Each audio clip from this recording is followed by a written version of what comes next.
Hello, everyone, and welcome back to our webinar on using social media for research. We're very happy to have a Canadian team with us today who will talk about recruiting research participants on social media and how this affects the samples, what is underrepresented, and what we can do about it. So really happy to welcome Thomas Searle, who is an associate professor in sociology at McGill, and also Aaron Ehrlich, who is also an assistant professor at McGill, but in politics. And I think you said your co-author, Siki Chen, can't join us today because he might be busy otherwise with a new addition to the family, which is, of course, big congratulations.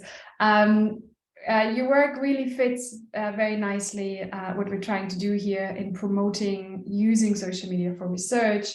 So very interested to kind of hear your experience in doing this research. As always, just a few ground rules. We give about 40-45 minutes to the speakers to just present their research. In the meantime, participants, please feel free to use the Q&A function for any questions you have. I guess you're on one computer, Aaron and Thomas, so it might be a bit difficult to kind of keep track of the questions and kind of one responding or something, but that's fine. If there's like clear clarification questions, we might just interrupt you briefly to say, oh, can you just answer this question? But generally, we keep the questions for the end. But yeah, participants, please use the Q&A function. And without any further ado, I just give the floor to Thomas and Aaron then. Thank you very much. Okay, well, thank you for having us at this webinar. It's going to be, we're happy to present our work here. We've been following the webinar series off and on, and I think it's been sort of a good platform for learning. I think I'll start off, and then if I forget something, Aaron will jump in between, and then we'll switch roles. So, and I'll just jump in to say we have the Q&A open on a second. We have multiple monitors, so we can see your questions as well. Okay. Well, how do I click? It's on the screen.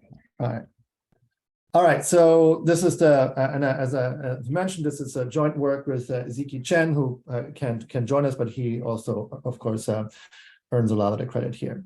The study is called, or the larger project is called the Study of Nigerians at Home and Abroad. And here on the map, you can get a sense of the ambition and scope of the project. So in orange, you see Nigeria, a country of about 220 million people in Western Africa. And the goal of this project was to collect data on the Nigerian diaspora. And what we managed to do, or what we concretely aiming to do, is collect samples of about 500 Nigerians in each of these 11 countries here around the world that you see. So really, we have 11 countries of destination plus Nigeria, and a few countries who didn't quite make our goal of 500, but in most countries we're able to collect a sample of 500.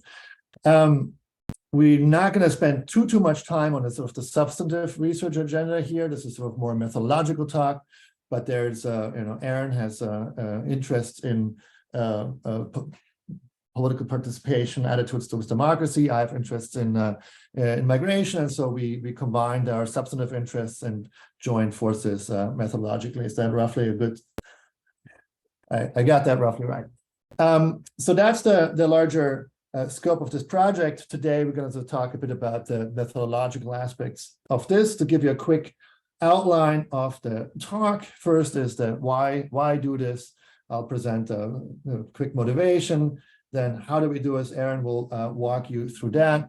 And then we have a third part where we try to evaluate the data quality of the data we collect. Does this work in a reasonable way? Is this in a way worth the effort? So first part, why do this? Why use Facebook micro-targeting to advertise to surveys to migrants? Surveying migrants is notoriously hard and expensive, and can very quickly start to take over your life as a researcher if you start doing that. Right, by definition, migrants are usually minorities in the countries of destination, so they're small populations. So any standard approaches of like random digit dialing or whatever you have will just not yield good samples. If you go, I mean, some approaches try to get around this by focusing on, high immigrant neighborhoods and sample there. That creates its own issues because then you underrepresent or you miss completely those migrants who don't live in those neighborhoods, etc. We don't generally have sampling frames available for those populations either, where we could target them or only in very exceptional cases. And so it's hard to like do targeted outreach. I've done a little bit this myself in Canada, where you actually can sometimes get sampling frames, but it's a very hard and arduous process that can take many years to negotiate.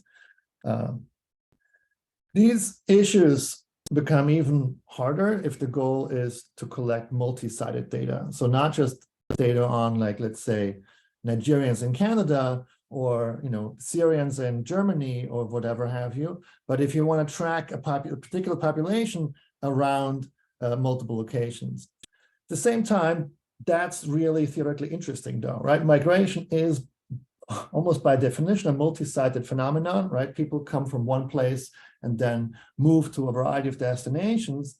Yet we have, in fact, very, very little data that actually allows us to do systematic research on this. I mean, the standard data set on migrants is the typical immigrant data set, right? Where you have like data on one population in one place. And that like just leaves out many, many really important questions in migration research. And the reason why we're in this situation is because it's really hard to collect this data, right? You basically, instead of having to do this difficult project once, you have to do it multiple times, and you end up with probably data that's not really comparable, because the kind of approach that works in one country wouldn't work in another country. So that's, in a way, the backdrop, and Facebook seems a promising approach, and many people, several people have started doing this. Stefan Pötschke, who you might have had on your seminar as well. He has done sort of pioneering work on this in targeting migrants in Europe or from Germany, different populations, right? And the basic idea is you can use the advertising infrastructure of Facebook, which allows you to target very specific populations, and key for our project and for this type of research, lets you target expats as an advertising population to serve them ads to join in a survey. That's basically the modus of this type of work. And the nice thing is, right, Facebook has an almost global reach, right? So you can do this in many countries in principle comparable ways. So you can use this infrastructure. You don't have like to work with one type of census data in one country and phone books and surnames in another country and I don't know, whatever else, if you do this another way. So that's in a way the big promise of this. And that's why migration researchers have been quite excited about this as a way of collecting data in a reasonably inexpensive way, and that may allow you to target populations that you wouldn't be otherwise feasible to do. Now there are issues, so this is not without its potential downfalls here. And so in the paper that this talk is based on, we look at 3 in particular. One, right, you're gonna miss by default, of course, populations that are systematically absent from Facebook. Anybody who's not on Facebook, you'll never reach with this. And the second bias is that you're going to miss people that Facebook doesn't classify as expats, right? We have no way of really knowing how this algorithm that Facebook has to construct this expat category works. And so those populations will be absent, or you may have, the other type of error where people are classified that are not really expat or classified. We try to check for that. That doesn't seem to be a huge issue, but the missing populations are in a way harder to find out. And then the other part comes in from the survey process itself, right? A lot of by default, the surveys you end up doing with this work are online surveys. And so you're going to have people who are just like reluctant or not able to complete online surveys. And so you have these three potential challenges. That's in a way the goal of this talk, and specifically the latter part of this talk is then to see like how bad can these things be? How far off the mark can those issues put us? Before turning it over to Aaron, I just want to give very quickly some context of the data we're going to talk about later. So the larger project, as I said, has data on Nigerians in Nigeria plus 11 countries around the world. For this talk, we're going to basically talk about 3 countries. We're going to talk about Nigerians at home and Nigerians in Canada and Nigerians in Italy, because those are places where we had access or were able to find sort of reasonably good, quote unquote, gold standard comparison data. So where we can then compare our sample to those populations. Just to give you a little bit of background, so Nigeria, large country, 220 million people, extremely young. The median age, I looked it up yesterday, apparently it's 18 years. So the median Nigerian, 50% of the population are younger, or 18 years or younger. So, that creates a huge potentially mobile population. It's a multi-ethnic, multilingual society, right? But has English as the lingua franca, as we say. That makes it relatively easy to survey, right? We don't have to do a lot of translation work there. There's all sorts of other divides. There's the north-south divide. There's a religious divide: Muslim, Christian, urban, rural. And one major issue, obviously, is that about 30% of the population, between 30 and 40%, the numbers vary, of the population are illiterate or functionally illiterate. So those will be, of course, hard to reach there. And that share is even higher among women. So almost 50% of women can't read or write. Looking at the left side of the screen here, in Canada has a population about like 50,000, probably more by now. This is somewhat dated, this information, between 50 and 60,000 Nigerians. And since Canada is notoriously selective in its immigration, these are almost all very highly educated and prime working age. As a relatively young immigrant flow. Italy has a much larger Nigerian population, many of whom are asylum seekers, which would pose yet another challenge reaching those through channels, standard channels. Somewhat less highly educated than the population in Canada, but more highly educated than the average Nigerian population. So migrants tend to be positively selected on these characteristics. All right, I think that's it. And now Aaron is going to talk about the how. Great, thanks. So I know a lot of the folks in the room are probably thinking about doing some of these studies themselves, or I've already done some. We've both of us has fielded a lot of questions from various people asking us how we did this. So we thought we would formalize a little bit of that here in this talk today. So one of the things that you have to do to start one of these is to have a group page.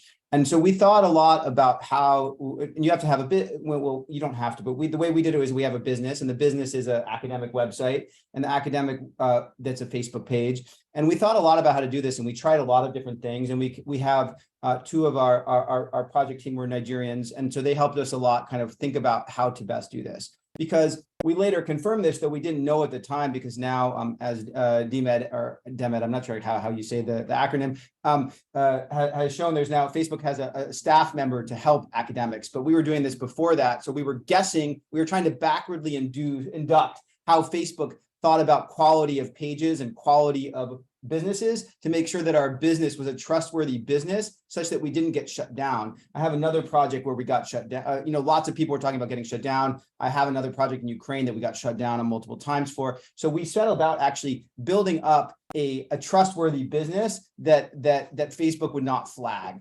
And so you can do that we have 2,500 followers by this point. So even before we started running surveys, we had a large number of we had followers on the page, and we tried to seed some followers on the page.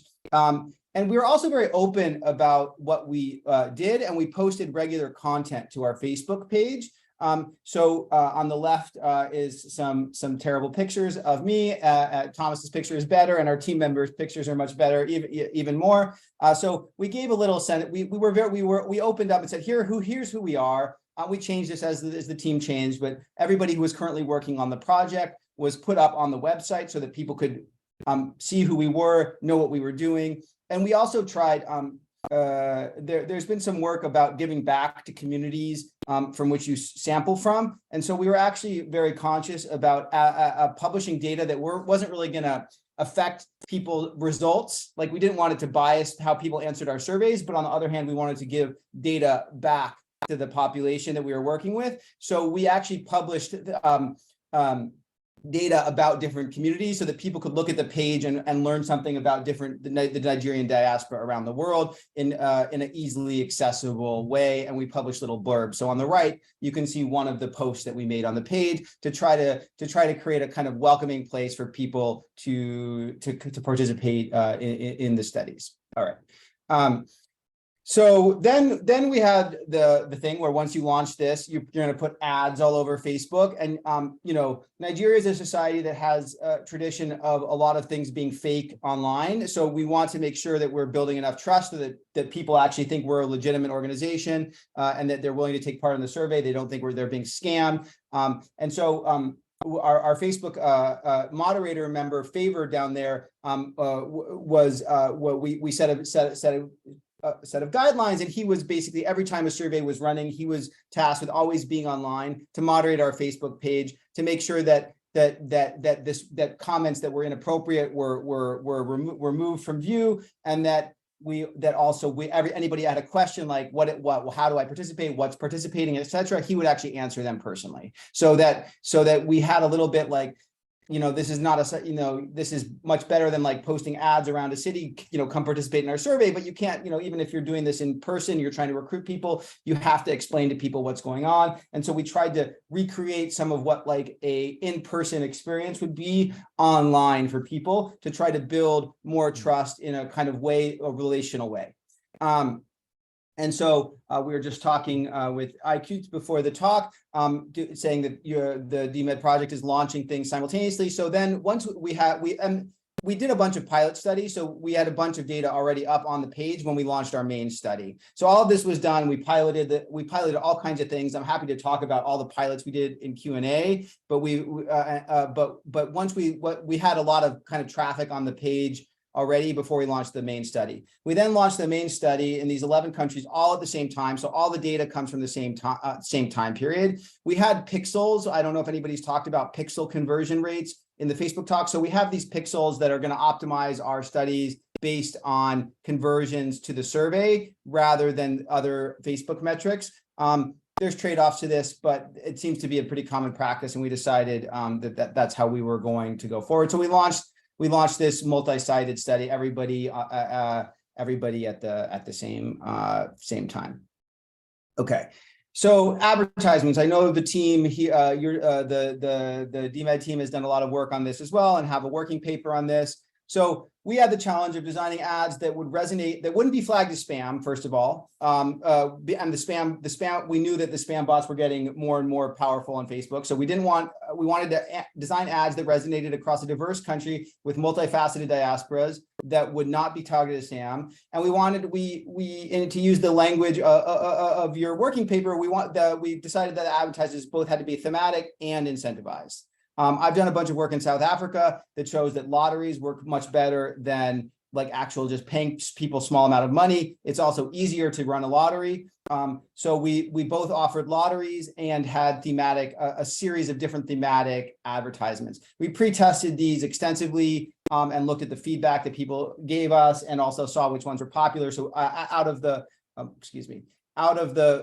range, we ended up with 4. Here I'm showing you 2. Of course, when you launch on Facebook, you also launch on Instagram.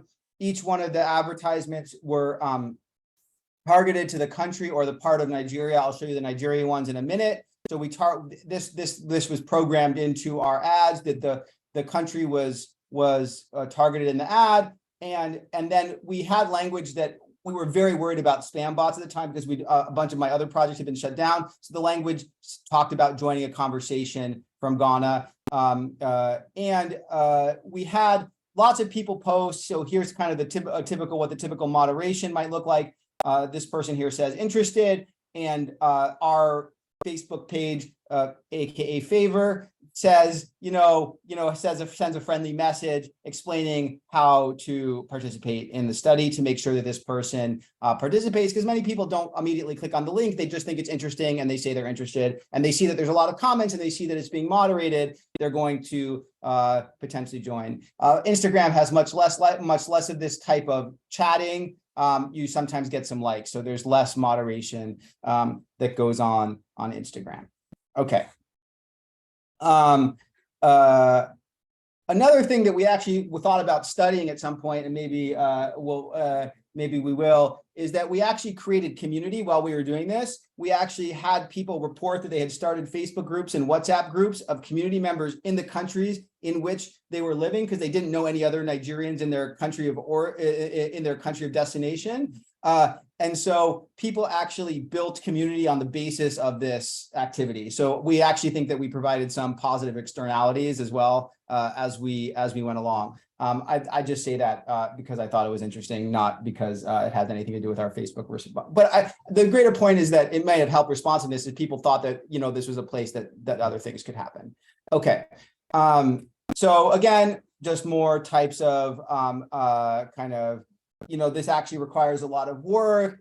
Sometimes people have multiple questions and requires multiple answers. And it is really something that you have to hire. We thought that really contributed to our success is that we didn't just let the page rip. We actually, made sure that this was moderated appropriately, just like if it was an in-person study and you were trying to recruit people at their front door, that people had questions. And these were the kind of people that probably wouldn't have participated if they didn't get some answer to their question. So there are trade-offs to doing this, but we think this kind of potentially reduces some forms of selection bias, though in many ways that's totally unmeasurable. Okay, so we also published on our Facebook page while we were going along, things like, here's how many responses we have in each country as a kind of incentive to we aren't there yet, please help us, typical kind of marketing business type of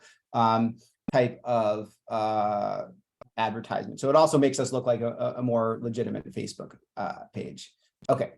And then Thomas will talk about the results of all that in a minute, but that's how basically we recruited these migrant populations. So then I'll skip over a little bit. We're also going to benchmark our migrant samples against in Nigeria. And so there is a lot more research on how to benchmark, population level data, because every population has a census, and we know, general distributions, both joint and marginal distributions of various population demographics on a country level. And there's some work in the US by Zhang et al. And there is a working paper by Leah Rosenzweig in Mexico and Kenya about different techniques to do quota sampling, which is all you can do on Facebook, because there's no, again, list of everybody. Okay. So we didn't do this with the migrant communities because it's just impossible to attempt, but it's possible for countries.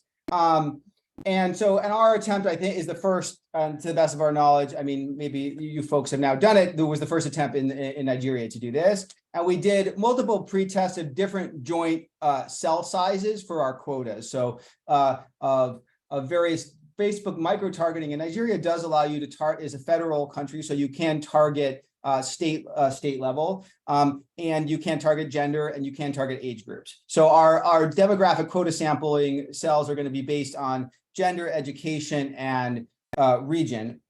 What we tried states, and that was not working. That was too narrow. It wasn't. We weren't able to fill all those. The cells were really just not working very well. So we settled on regions. So we have regions of Nigeria, age groups, and gender.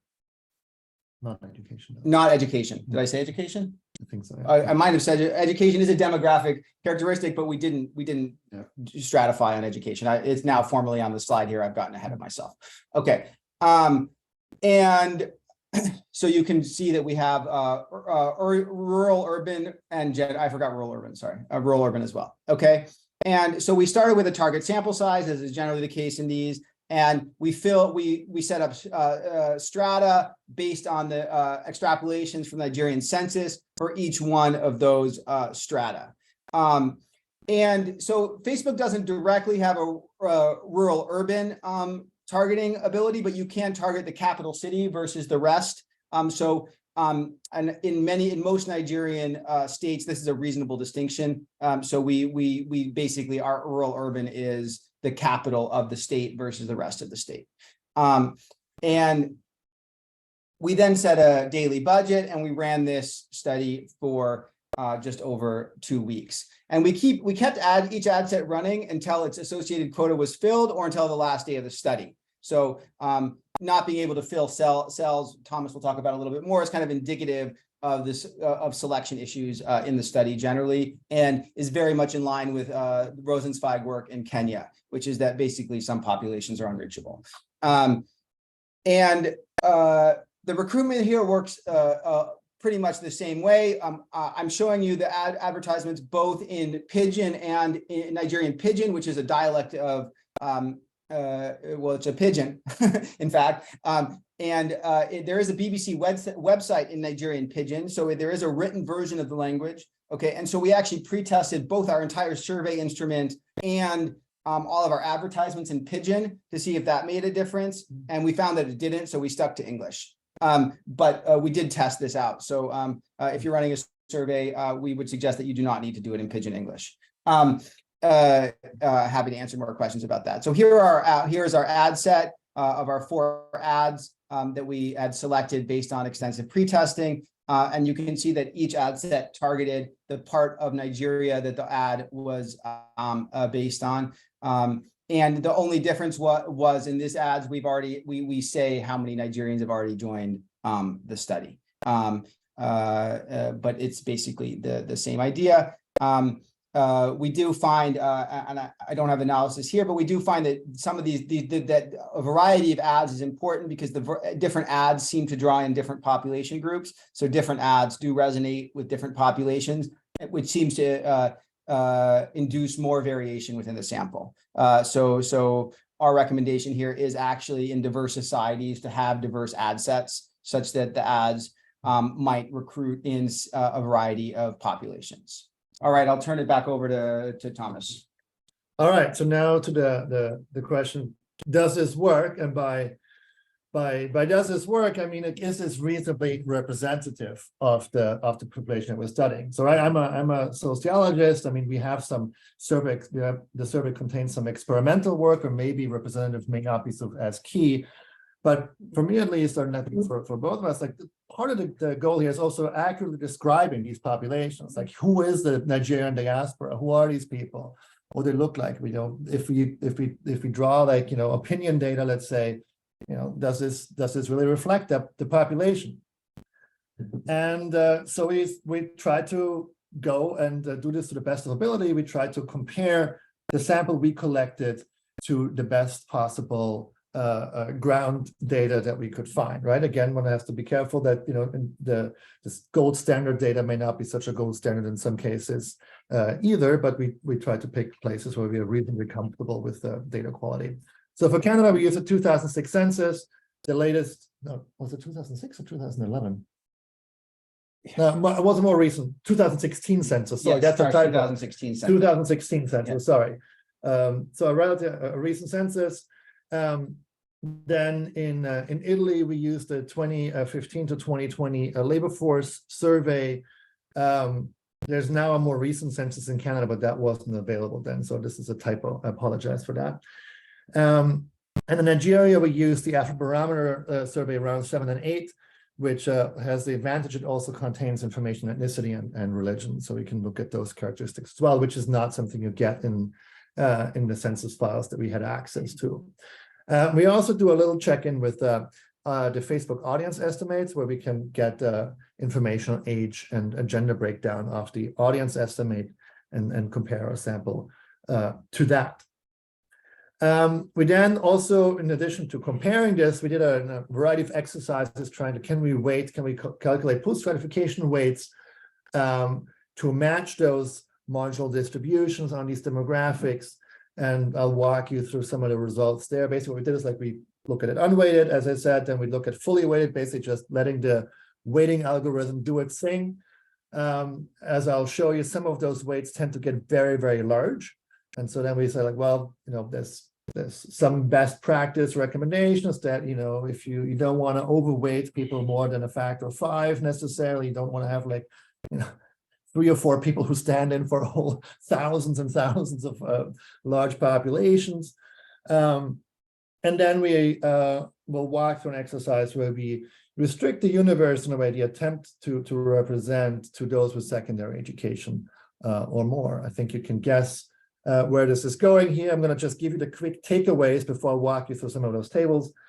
Basically, we can, certainly in the migrant populations, but generally we can get reasonably good coverage in terms of gender and region and also age, actually. So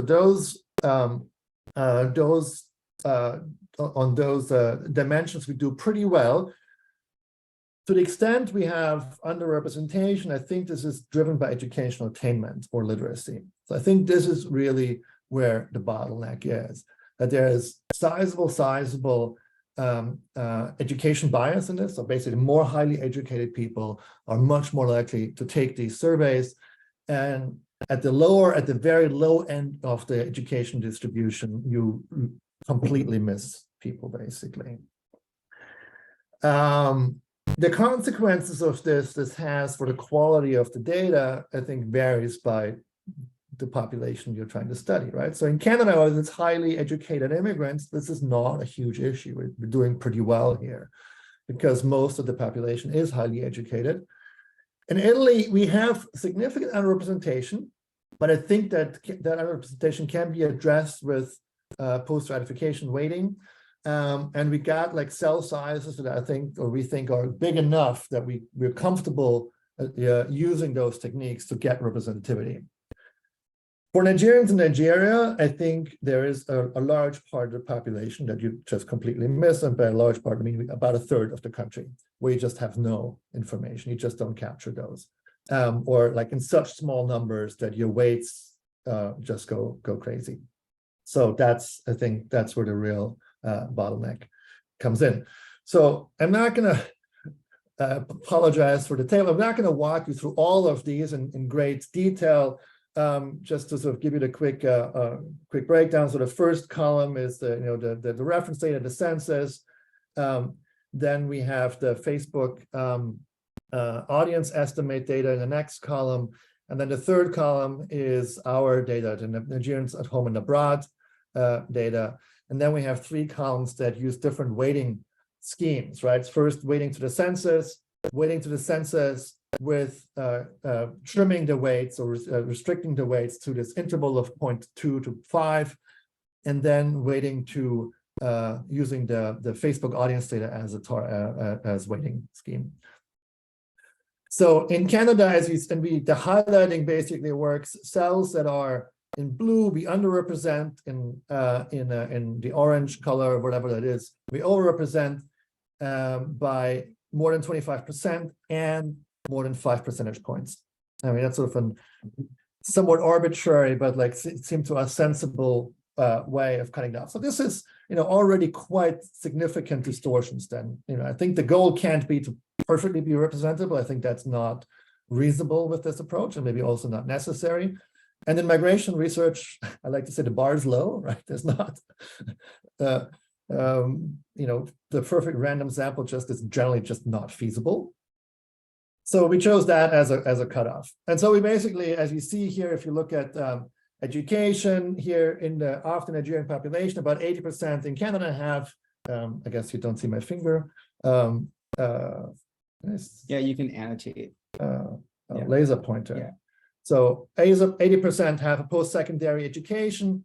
In our sample, that shares is much higher. We overrepresent those by a significant amount, but you can weight this, with reference data, you can weight this, and the weights are, by and large, in a reasonable range. There's not a lot of weights that like go above 5. So we felt like that's, overall for Nigerians in Canada, I think this, at least along this dimension, works reasonably well. Now, looking at Italy, right, where we, as we said, the education distribution is not quite as favorable.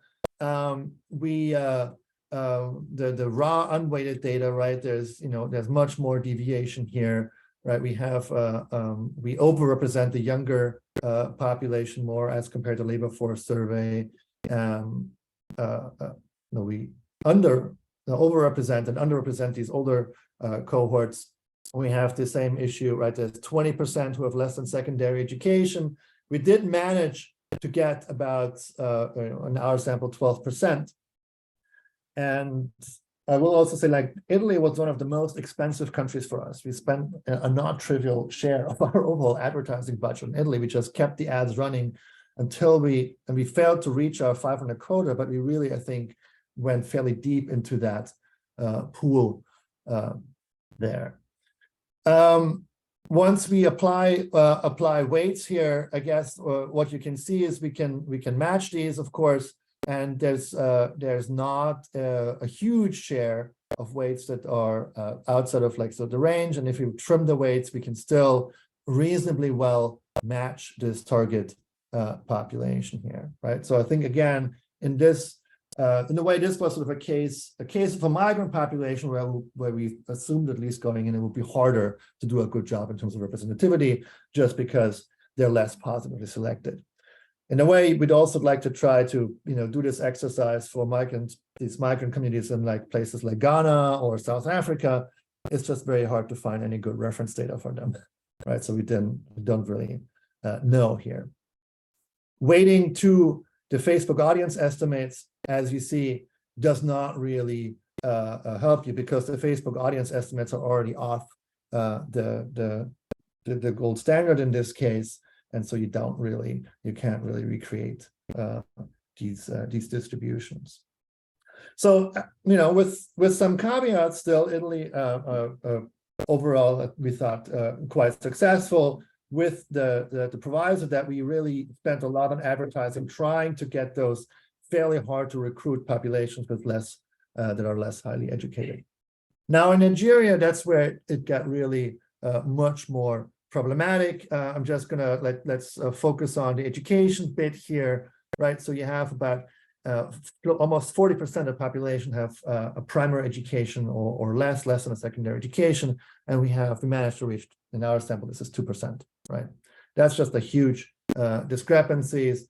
Once you start applying weights here, some of those weights get as large as almost 80, right? So really, yes, I can recreate this distribution with post-stratification weights, but there's a handful of people here standing in for 40% of the population, and that's just not a good place to be. Once we restrict these weights to a reasonable interval, then we're still quite far off the mark here. The thing is, right, and this starts bleeding also into, let's say, gender coverage here. So we're underrepresenting women by a good margin, and I think largely this is driven by the imbalance in educational attainment, that women are just much more likely to be less highly educated and be illiterate. So you're missing large populations there, right? This then we use the Afrobarometer here as the reference category to look at other dimensions that are not these basic demographics, right? So it would be harder to find data on this outside of the Afrobarometer, outside of other data sets, in other data sets. But so here we see we underrepresent the Hausa community, for example, by a 50% margin in our sample here, and that's because they're on average less highly educated. Most likely, we also underrepresent Muslims, and so that's certainly an issue. And this actually you can't even address with weighting, right? Even the unrestricted weights don't even start to get you to these distributions, right? Because they're just not represented in that sample at all, essentially. Is there anything else to mention here? I think so. No, I think that's. I think we should leave time for folks to. Yeah. So just very, very quick to wrap up. So then, given this, we said like, all right, maybe representing the whole population in Nigeria is just not feasible. What if we restrict our aim to those with secondary education or more? The short answer is it gets better, right? That helps, right? That's not a small price to pay to give up on anybody who doesn't have a secondary education, but overall you get you get more reasonable representation once you sort of scale back that way. And especially in the migrant, I'm not going to show the tables here, for the migrant populations, you really do quite well, even unweighted already with those of secondary education. All right, let me very quickly wrap up here. So, as I said, acceptable coverage for migrant populations by and large. It is, I think, important to try to reach those that are hard and expensive to reach, right? So penny pinching is maybe not the best approach. So I think, I forget the number, but we ended up spending I think in excess of $10 of advertising cost per survey completed in Italy at the end of the day. So that's not all that cheap. It's still a lot cheaper than any other way of doing this. But you start racking up significant credit card bills at Facebook. The hurdles are highest for those at home, at least in the case of Nigerians, which led us to think that maybe, right, Facebook-driven advertisement may not be the best way for those populations. It's also, these are populations that are then, at least in the case of Nigeria, in principle, you could hire a survey company and do that, and the different and might get better data. Restricting the universe to those with secondary education helps, but it's depending on for what you want to study, that might be a big price to pay. So if representative is important, weighting might be a way to go, but you may not have reference data for many places in the global south, right? So we tried hard, and we could for many of these places, like in Cote d'Ivoire, nobody knows anything about Nigerians, like not even like things like the gender ratio. It's like there's no data out there. These Facebook audience estimates may be helping on the margins here, but have also their limitations. And as I said, right, the very fact that we don't even have reference data to check our data quality in many of these places shows you that's the strength of this approach, right? Well, it's still better than no data, but one has to be sort of aware of what one might be missing here. Thank you, and we look forward to your question. And there's already two on there. Should we? Yeah.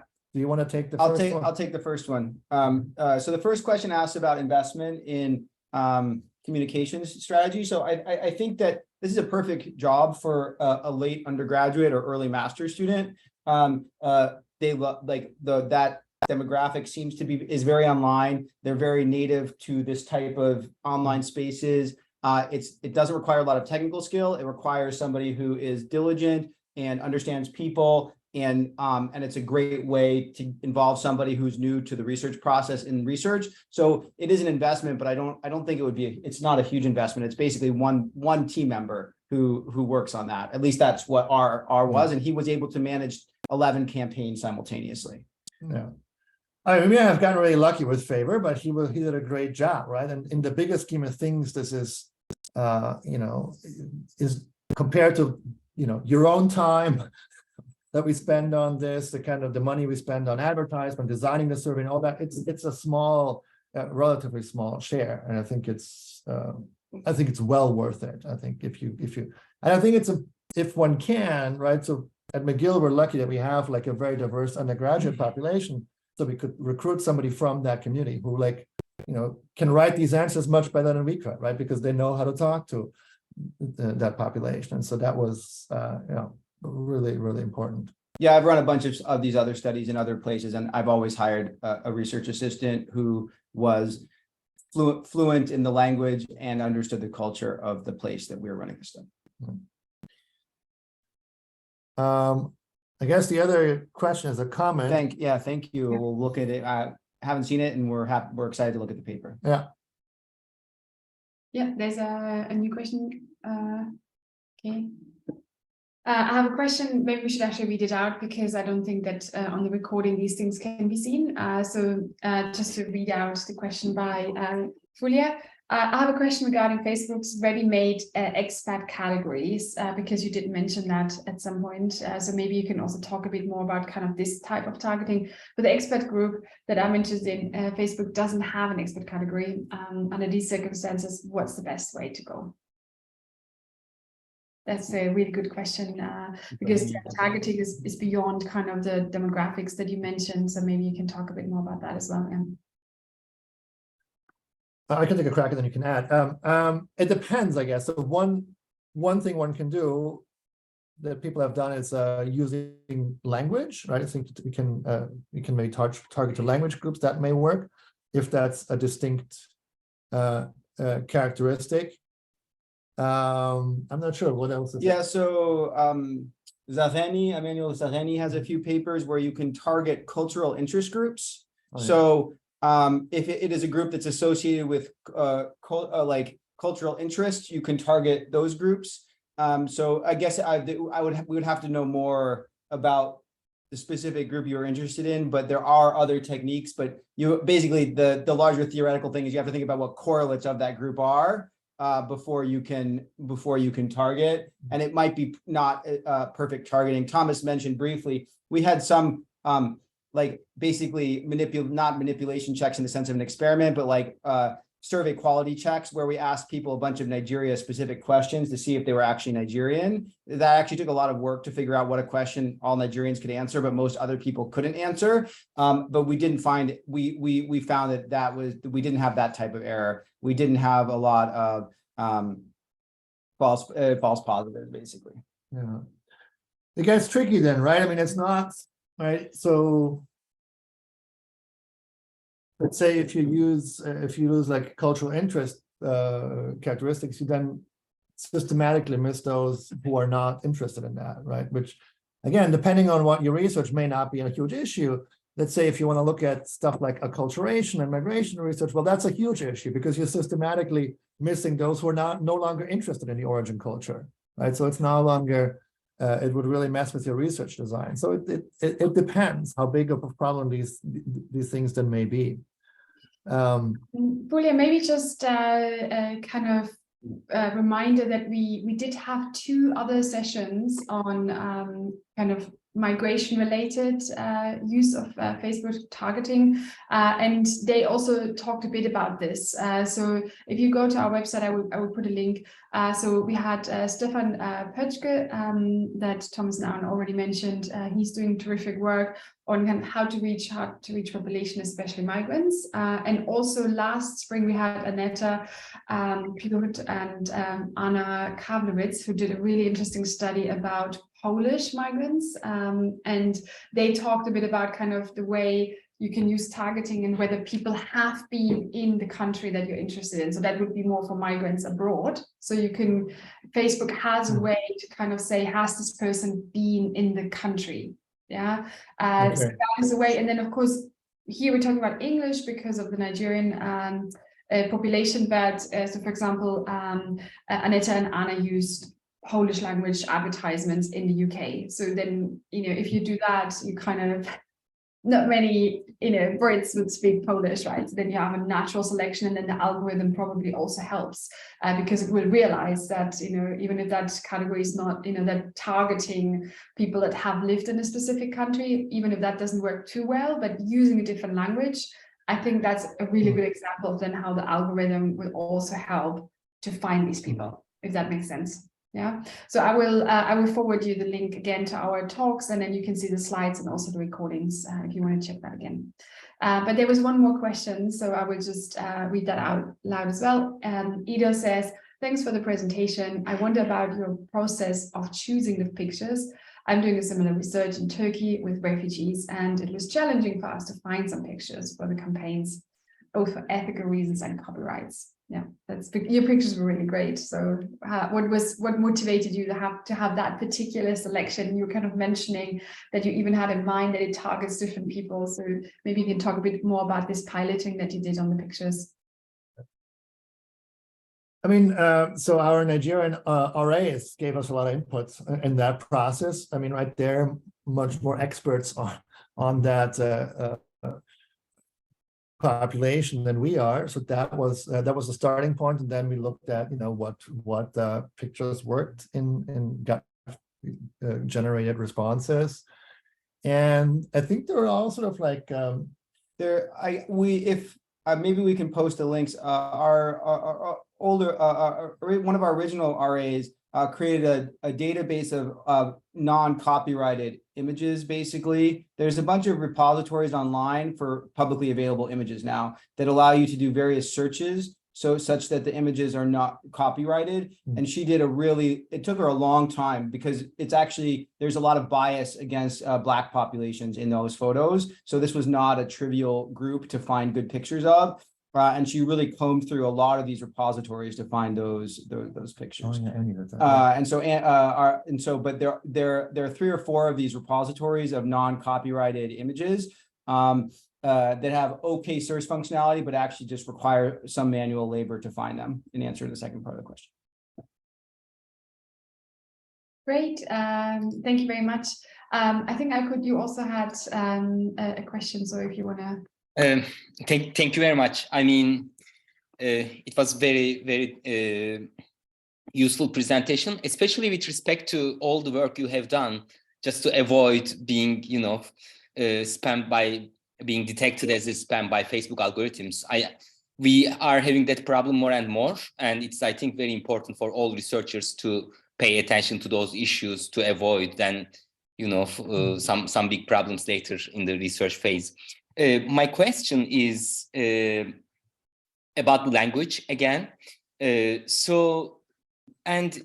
Like English is lingua franca in Nigeria, but we conducted a survey in Nigeria as well, and we got similar results to you. Like it was mostly people who are very highly educated, university graduates. But we were thinking maybe the reason was that English was well known, or people who were comfortable in English were mainly people who are educated. So there were the language barrier for most of the people. I don't know sociology of Nigeria at all, but do you think that is one of the reasons, that less educated people are not very comfortable in English? Is that a thing?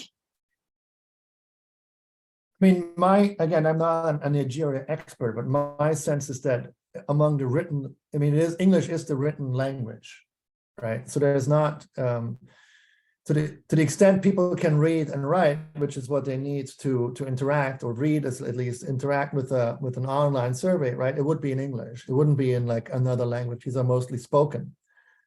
So, right, if you were to do a phone interview, yes, then that would probably start helping, but that's a whole different level in what Ron Hector-Tater's research to link it to other forms of taking the survey, right? So I don't think English is sort of the language itself is the barrier here. I think it's the medium, the written, the fact that it's written. I mean, it is just to add one thing. I mean, there is a BBC Hausa. There are written versions, of these languages. But I think the main point is that it's just literacy generally, because when people are educated to read and write, they learn how to read and write in English. And we tried to do that with the pidgin version of English, which is, another lingua franca that, maybe we thought, well, maybe they'll feel more comfortable in pidgin English, even though the distribution of people who say that's their first language in Afrobarometer data is very low.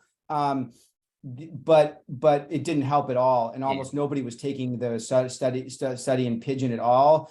And we talked a lot with our Nigerian research assistants, and they basically confirmed what we said there, is that, it would be interesting to try, but I doubt that it's going to yield. It might, but I would be skeptical. One other issue, of course, that we face when we do this kind of research outside the developed world is the proportion of people that are on Facebook, that have access to the internet and so on, right? You talked about this, but I just checked. In Nigeria, the proportion of the population that is a Facebook user, regular Facebook user, is only 14%. Part of this is because it's such a young population, so you will have a lot of children that shouldn't be on Facebook. But nevertheless, even if we discount that, it's relatively low, and then you can clearly see who's affected from this. So I know you touched up on this, but I guess that is also another really big explanation, right? That this bias will be huge. But the question is something that we have also done in our work is, let's say if you're really interested in studying the lower educated Nigerians at home, yeah, you would still be much better off using our tools, these tools, than sometimes running, more traditional ways of conducting surveys. If you just talk about like absolute numbers. So if you look at kind of Afrobarometer as your reference data here, right? If you look at numbers, like it's really difficult to find a lot of people of that particular kind of more marginalized group. You will still find many more, even in that subpopulation. And so I mean, that's in the Nigerians at home, right? Which is much cheaper for you to collect. I mean, I don't know how much you spend. We spent hardly anything in Nigeria. It was so easy to collect data there. So what we then tried to do is we just basically turned off, we used education targeting, we did, but we turned off, we just did targeting of low educated people, because you always get higher educated people. But you can then just say, let's focus on that particular group that we know we're under recruiting, and let's really try to boost that. And that helped a bit to balance things out better. I don't know whether you tried that. I know that education targeting on Facebook is not ideal, but it did work for us to just really create targeted advertising just for lower educated. And then the high educated come in anyway, but it did help to kind of boost the sample on the lower educated side of it. Yeah. No, I think that's good. Probably if we were to do it again, we didn't do this, but I think that's something we would do. I mean, my concern still would be about, whatever the 30+% who are illiterate. I think, and who are just not going to be on Facebook, and nothing is going to. Yeah. And if this was like 5% or 10% of the population, I would be like, all right, I can live with. But here you're missing like, I mean, again, it depends on what the research question. For some research questions, all right. I mean, this is not the end of the world. But for others, I'm like, I would not feel comfortable then talking about Nigeria anymore, right? Because if you miss like a third of the population, and then systematically, more Muslim, more women, more it cuts, it cuts into other demographic characteristics as well. That you're just not going to get, right? If you target low educated, you might get the highest educated among the low educated. You probably can squeeze out of Facebook somehow. But I would have, I mean, I think at the end of the day, right, you just need boots on the ground to reach those people. You need to have somebody knocking on doors and talking to people. And that's a whole different ballgame, of course. Yeah. We have one more question about the pixels that you have also used, we have used, and we have gotten this question before, so let's see how you answered. So Jia Jung asked about the use of pixels and kind of privacy data protection issues related to it. This is something that keeps coming up, people being worried about this, and sometimes getting rid of pushback of using, because you're basically using cookies, right? That's what helps the feedback. Did you, kind of think about this? Was this an issue for you when you also get your IRB approval and so on? Well, we're not in Europe, so that's one answer. Yeah.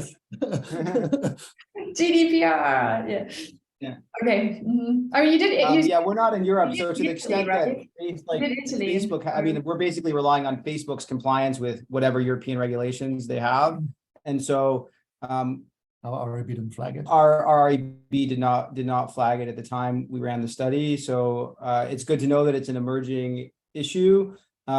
This is a larger class of issues that's come up. It's not just Facebook. So there's a lot in political science. I've seen a lot of papers recently about paradata. So basically cookies that collect whether you're cheating on surveys and things like that. So it'll be, I thank you for raising the point. It'll be interesting to follow. I should say that our REB actually, we spent a lot of time investing in data protection because we wanted to be able to we spent a lot of money and time collecting these information about these migrants. So migrants were actually allowed to opt into a panel for us. So we were actually collecting migrants' personal data already, in the sense that we had a very large number of people agree to be recontacted, and we've already recontacted one sample in Canada. We had a very high recontact rate for our study. So we have an offline on a hard drive locked in a closet, the information of people who yeah. No, I think it's a question we keep getting, and yeah, as I said, we also faced that our IRB process didn't flag it either. But I probably agree that asking people for their contact details probably trumps, kind of intensity of what people, kind of agree to share with us, than kind of using these cookies. We don't use the cookies as such, right? It's something that we're not really doing anything with it.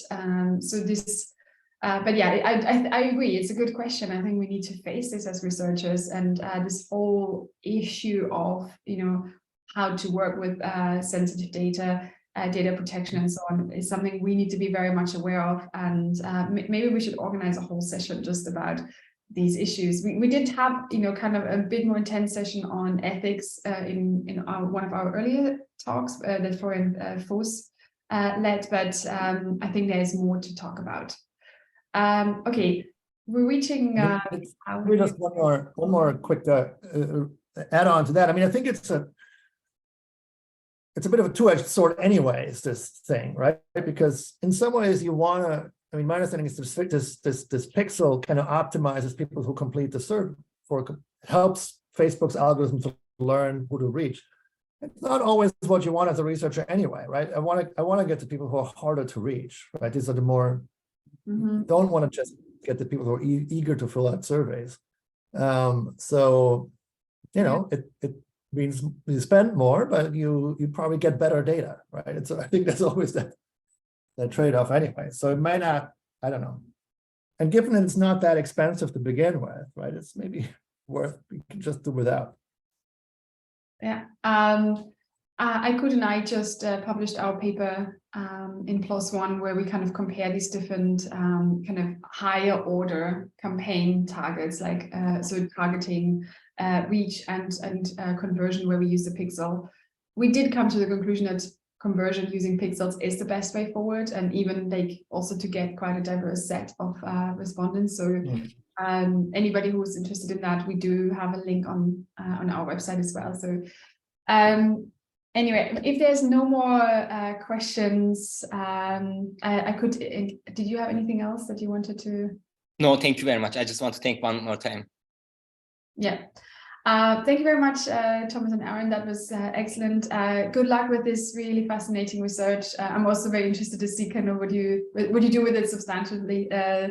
But yeah, great to have you in our webinar series. And just as a kind of shout out, we have one more session next week by Mike Bailey, who is a researcher at Meta, who will show us and introduce us to their new kind of two new big projects that they have.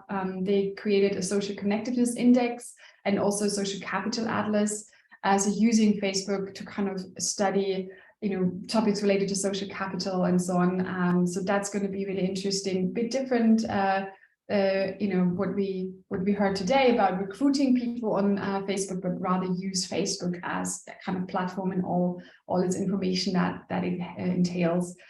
So that's going to be an interesting talk as well. Just for information, we start an hour later because of the time difference, so that Mike doesn't have to get up in the middle of the night. But you will get that information also through the mailing list and so on. So big thank you again, Thomas and Aaron, and yeah, hopefully we can stay in touch. And if you have anything in the future, do let us know. It's great to see your research like this. Thank you very much. Thank you so much. Thanks.